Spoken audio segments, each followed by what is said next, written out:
Hey there, interwebs. Would you believe that the stage name of Charlie Chaplin came from his real name, Charles E. Chaplin, with the E standing for entertainment? I'm kidding, obviously, but Charles Entertainment Cheese is the real full name of Chuck E. Cheese, although of course this was only the case after he changed his name from the substantially sillier Charles Leonwood Cheese. Meanwhile, English comedian John Cleese's family surname used to be Cheese, but his father changed it by deed poll in 1923, finding it too silly. Was any of what I just said factual? Yeah, some of it, but the rest are original facts. For this year's April Fool's Day video, dear viewers, I won't be telling you up front which of these facts and factoids are which. Instead, I want you to guess in the comments below, and I'll hide the answer key in the video description. Right, here we go.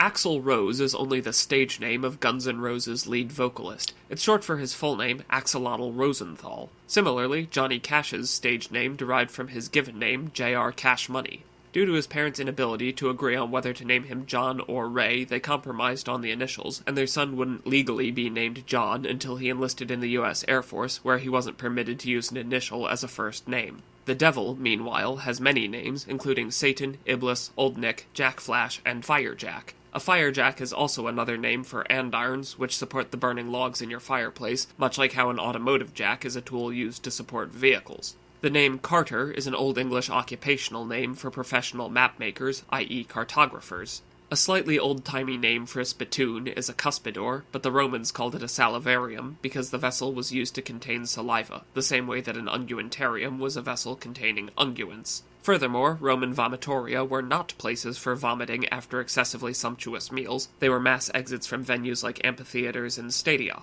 The name comes from the Latin word vomere, meaning to spew forth, and yes, this is where we get the biological verb to vomit, but in this case it is the people spewing forth, not the contents of them. The designated vomiting basin is known as a spybecken, or spew bowl, and is found in some German restaurants, bars, and student fraternities, for all the obvious reasons. In addition to their tower shield known as the scrutum, the defensive loadout of a Roman legionary also included a kind of groin protector called a scrutum. The trend of fig leaves being used as genital coverings owes to their natural pesticidal qualities. During the 15th century, people would wear them inside their garments to repel pubic lice. Thus, showing someone wearing naught but a fig leaf in Renaissance artwork was equivalent to modern cartoons showing characters in their heart-patterned boxers.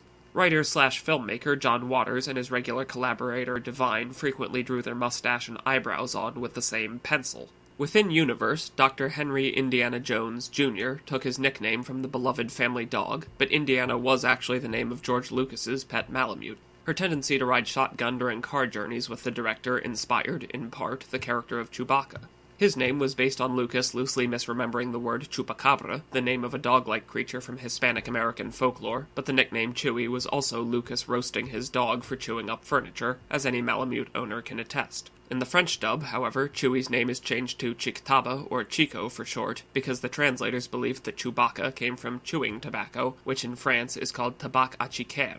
Speaking of French, when William of Normandy conquered Great Britain in 1066, the English language got a big injection of French vocabulary, including the word crocodile. It comes from the Old French croc de l'île, literally meaning fang of the island, and likely referring to how crocodiles, specifically Nile crocodiles, no pun intended, tend to congregate on riparian islands and banks with their chompers on display. The word alligator, meanwhile, comes from the Spanish conquest of the Americas, particularly the swamps of America's third coast and the Floridian Peninsula. When Spanish settlers encountered the endemic reptiles, they called them el lagarto, meaning the lizard, because as the largest reptiles in North America, the American alligator and American crocodile are the lizard, and also the colonizers didn't really distinguish between the two species. During this time, it became a relatively common trend in art to personify the Americas as a young woman astride an improbably placid alligator.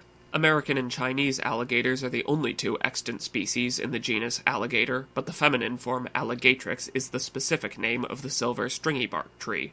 Curiously, this has nothing to do with Florida's favorite reptile, because alligator is also Latin for he who binds. It's the same root word that you find in other connective words like ligament and ligature, and the designation of Eucalyptus alligatrix alludes to the fact that the species displays characteristics between those of Eucalyptus cinerea and Eucalyptus cephalocarpa.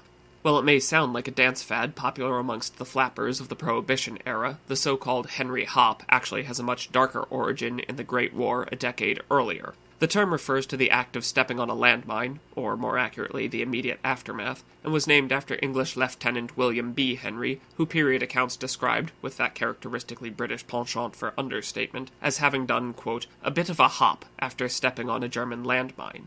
And your final original fact may be better termed an oregano fact. The name of the aromatic spice might stem from the Greek oros ganos, literally meaning mountain joy. I say might because no one is sure where the word comes from or what it means, but the OED dismisses the mountain joy derivation as a probable folk etymology. That brings an end to this most recent fact dump, blending the original with the traditional. Or, in other words, genuine facts peppered with some bullshit I just made up. Have fun figuring out which is which, I look forward to reading your guesses, and as always, have a nice day.